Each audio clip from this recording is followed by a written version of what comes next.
Greetings and shalom, this is Adrian Scott, and welcome to Truth and Testimony, the broadcast. It's time for another edition of Bible Break, and we are continuing our reading in the book of Genesis, and we'll be picking up with Genesis chapter 7. Now, not as many topics in this video as there was in the last one, but I'd say one or two big topics. So without any further ado, let's get straight into the reading, and then we will come back and discuss it.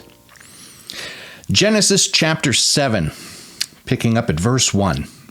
And the Lord said unto Noah, Come thou and all thy house into the ark, for thee have I seen righteous before me in this generation. Of every clean beast thou shalt take to thee by sevens, the male and his female, and of beasts that are not clean by two, the male and his female. Of fowls also of the air by sevens, the male and the female, to keep seed alive upon the face of all the earth. For yet 7 days, and I will cause it to rain upon the earth 40 days and 40 nights, and every living substance that I have made will I destroy from off the face of the earth. And Noah did according unto all that the Lord commanded him. And Noah was 600 years old when the flood waters was upon the earth. And Noah went in, and his sons, and his wife, and his sons' wives with him into the ark because of the waters of the flood. Of clean beasts, and of beasts that are not clean, and of fowls, and of everything that creepeth upon the earth, there went in two and two unto Noah into the ark, the male and the female, as God had commanded Noah. And it came to pass after 7 days that the waters of the flood were upon the earth. In the 600th year of Noah's life, in the second month, the 17th day of the month, the same day were all the fountains of the great deep broken up, and the windows of heaven were opened. And the rain was upon the earth 40 days and 40 nights. In the selfsame day entered Noah and Shem and Ham and Japheth, the sons of Noah, and Noah's wife, and the 3 wives of his sons with them into the ark.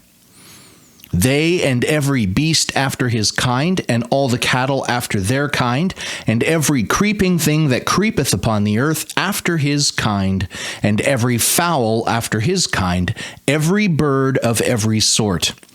And they went in unto Noah into the ark, 2 and 2 of all flesh, wherein is the breath of life. And they that went in male and female of all flesh, as God had commanded him, and the Lord shut him in. And the flood was 40 days upon the earth, and the waters increased, and bare up the ark, and it was lift up above the earth. And the waters prevailed, and were increased greatly upon the earth, and the ark went upon the face of the waters. And the waters prevailed exceedingly upon the earth, and all the high hills that were under the whole heaven were covered. 15 cubits upward did the waters prevail, and the mountains were covered. And all flesh died that moved upon the earth, both of fowl and of cattle and of beast, and of every creeping thing that creepeth upon the earth, and every man. All in whose nostrils was the breath of life, of all that was in the dry land, died. And every living substance was destroyed which was upon the face of the ground, both man and cattle, and the creeping things, and the fowl of the heaven. And they were destroyed from the earth. And Noah only remained alive, and they that were with him in the ark. And the waters prevailed upon the earth 150 days. So there we have it, Genesis chapter 7. Okay, so a couple things to touch on. The first one will take us back to verse 2, really, and 3, I guess, where it mentions every clean beast and of beasts that are not clean. So the interesting thing that I like to observe here is when we're talking about clean and unclean, we're talking about stuff that's acceptable for food and stuff that is not. Now, if it means something else above and beyond that, so be it. But it at least means that. And I think it should be duly noted that this is well before the giving of the law at Mount Sinai to Moses. So there already was a distinction between clean and unclean animals for the purpose of eating. And why 7? Well, because you had to feed everyone. You had to be able to breed enough to not just feed the people on the ark, but certainly all the animals. They needed sustenance for the amount of time that they were floating around, because they sure weren't getting off the boat to go get it. So that's why 7. And then 2, which was enough to just reproduce. Now, I mentioned in the previous video this idea that you don't need 2 of every variation of animals, that all you need, as it states over and over again in chapter 6 and chapter 7, is 2 of each kind.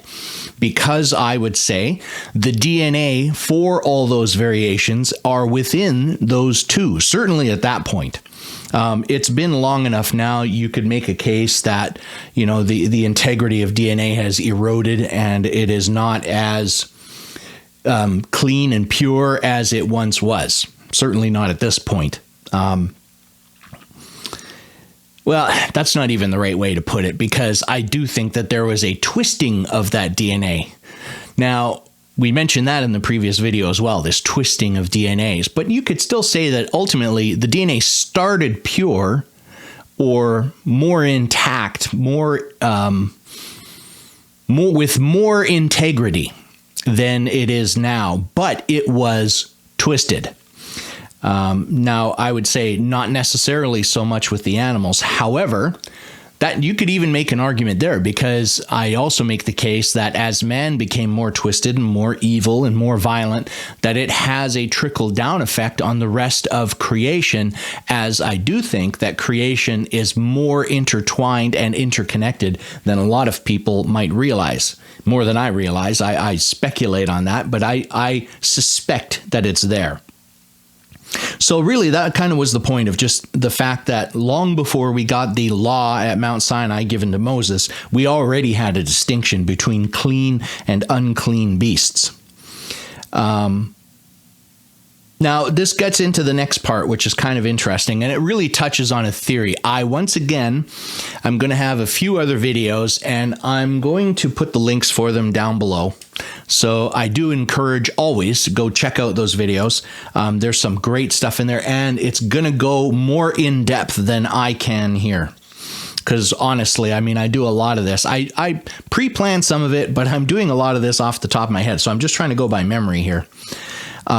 But in this next area, it talks about this idea of the flood itself. Now, there's a couple of points to make with that.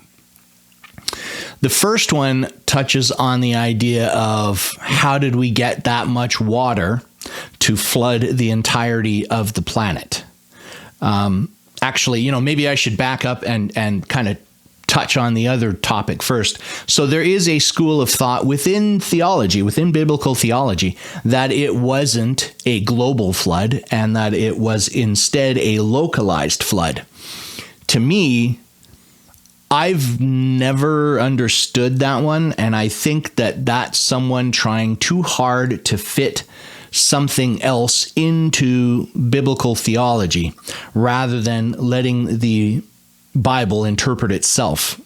So they're trying to combine ideas, and I think the idea is trying to combine, the idea of millions and billions of years of evolution into Scripture, which, if you read Genesis, as we're doing, seems to indicate 6 literal days of creation. And the morning and the evening were the second day, and the morning and the evening were the third day, etc., etc. How that all works, I can't say for sure, but I'm just going on what the Bible says. So either it's 6 literal days or the Bible is wrong. And I don't think the Bible's wrong, so therefore I go with 6 literal days. But they do try to fit these other ideas in there. And it makes no sense to me. For one thing, it talks about how all the fowls and the creeping creatures and the cattle and man were all destroyed, when if it was a localized flood, all they ultimately had to do was go over that hill. where there isn't a flood. Just move to the area where there isn't a flood. Yeah, I see a lot of inconsistencies with that, and it's not one that I looked at it when I was first learning, but I pretty quickly dismissed it because it just, based on a plain reading of the Bible, made no sense at all to me. Either the judgment was on all of creation or it was only on these small regions. That doesn't make any sense. And so in order to wipe everything out, it had to be a global flood. Now, this gets back to the other point, which is, where did all this water come from? Now, there's a great theory. One of the guys that I've always liked, very controversial figure, I acknowledge, and I don't agree with everything he said. I don't agree with all of his theology. However, as far as like scientific elements go, I've always really valued his opinion and input on stuff. And he's the one that kind of shifted my thinking from being an evolutionist to being a biblical believer. But his name is Hovind, Dr. Kent Hovind, and he did he did a seminar series, which was 7 or 8 different seminars. One of them was titled The Hovind Theory. And in this, he actually goes into a significant amount of detail explaining how the global flood may have occurred. And as he points out, we can't say for certain, but it's a solid enough theory. It's at least plausible. It holds true to scientific principles, and it makes sense. It makes sense. So if God or Yeshua at some point wants to come and correct me and say, "Nah, it wasn't right, that wasn't quite right," I'm happy to be corrected on that one. But until then, it is kind of the theory that I follow. And so the basic idea, I'm putting a link to his seminar down below. It is available online, but I'll put a link to it down below. I'm just going to very much kind of loosely summarize it. So the idea was, because it mentions waters being above the heavens and or waters above the firmament and waters beneath the firmament. Now, the firmament could be airspace as well as ground. So just basically the earthly realm, right? So the theory makes the idea, or proposes the idea, that there may have been a canopy of ice of some kind around the world at that point. Now, what this would have done is, for one thing, it would have filtered out a bunch of pollutants and stuff. So the atmosphere would have been very clean. It would have been kept very temperate, and it would have basically been a big global hyperbaric oxygen chamber in a sense. So it would allow things to grow very healthily, to grow long, to grow large, which would, explain dinosaurs and other things like that. But so ultimately that there was potentially this canopy of ice or frozen water above the surface of the world. And we do actually see phenomenon to that effect. I think it was mentioned in an example of when one or more of the space shuttles were launching, that the fuel would liquefy as it was burning, and it would freeze and it would hover, I think he was saying, over the magnetic poles. So being held up by the magnetic current, but that it was floating above the atmosphere. So if you have it covering the entire planet, that would give you a lot of benefits, and it would explain waters above the firmament. Then waters beneath the firmament could just be subterranean chambers, which we know we still have today. I mean, that's where we draw a lot of wells from and stuff like that. But the idea would be that when the floods happened, that it says the fountains of the great deep, where was it? Let's see if I can find it there. It is in verse 11. When it says, "In the 600th year of Noah's life, in the 2nd month, the 17th day of the month, the same day were all the fountains of the great deep broken up, and the windows of heaven were opened." So from a slightly scientific standpoint, because I'm not a scientist, I just play one on TV, you'd have fractures in the crust of the earth, creating these fault lines, which we see evidence of today. I find it interesting that a lot of those fault lines line up with the various mountain ranges around the planet. So could it be that the fountains of the great deep burst open. Water started pushing out through all of that. And as this land was broken up, it started pushing apart. Now, on the outside of this land, it's going to start piling up, and that would form the mountain ranges potentially. So the waters come bursting out of there. Now, what's one thing we know about is when you get really heavy rain or a lot of rain, it tends to warm up the atmosphere because there's a degree of friction going on. With that much water, you'd be generating, I theorize, more friction. So now you've got increased heat on the planet, which could melt those frozen canopy that was above the planet. So now that comes down. You've got all of this water. That's ultimately where the Great Flood came from. And there's a lot of other things that this flood idea connects to. I don't want to get into it in this video because I'm just kind of trying to talk about Genesis chapter 7, but it touches on ideas of radiocarbon dating and other dating methods, and just trying to come up with where they come up with these bizarre numbers for the age of the earth and the age of everything, right? That in so doing, they're making a lot of assumptions that the environment was always the same, that it wasn't different at some point. And they're just making a lot of guesswork based on a lot of stuff. But one thing that the effect of this global flood would have done is thrown all of those norms out the window. Because, I mean, this is the most catastrophic event to have happened on this planet. Period. Bar none. There's just nothing else that even comes close. So that alone would indicate that you didn't have uniform numbers.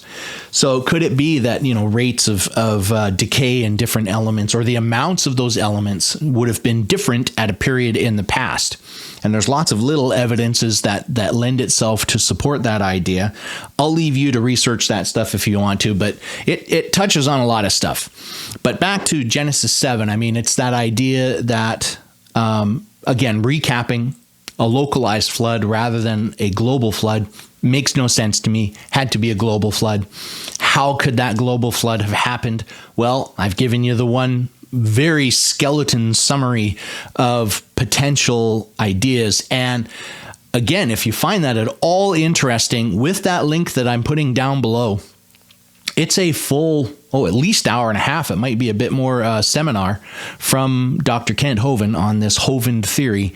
And I really encourage you to check it out. He gets into a lot more science. He actually puts some numbers to it, and it makes sense. To me, he's at least internally consistent with known laws of science. The second law of thermodynamics and other things like that, that tie into all this. So it's plausible, absolutely plausible. And if you follow that theory and say, okay, well, what would the result of it look like? And then look at the world today, what you see in the world today lines up with that. So I find that interesting as well. The last thing I think I would bring up is just this idea, because I've heard some people make this argument about how much water it would take to put Mount Everest underwater. And that would take an unbelievable amount of water. I don't think it's possible. So the idea that I have is, at that point that the global flood occurred, there wasn't anything like Mount Everest. That was a result. I mentioned the plates breaking apart and the waters bursting forth and they pushing apart and forming mountain ranges. That's where Mount Everest came from. That's where the Himalayas came from. That's before that.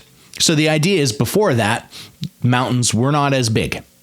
And so it wouldn't have required as much water to submerge everything. As it starts draining off and the effect of everything, now you see it all pile up. And because again, you have to try to even conceive of how catastrophic this global flood was. The amount of damage.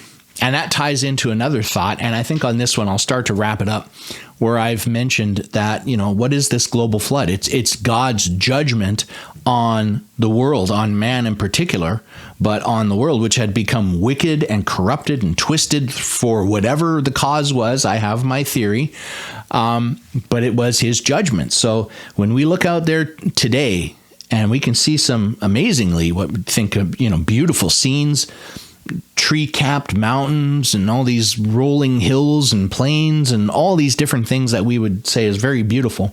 And I'm not saying they aren't, but that is a junkyard compared to how the world was before the global flood.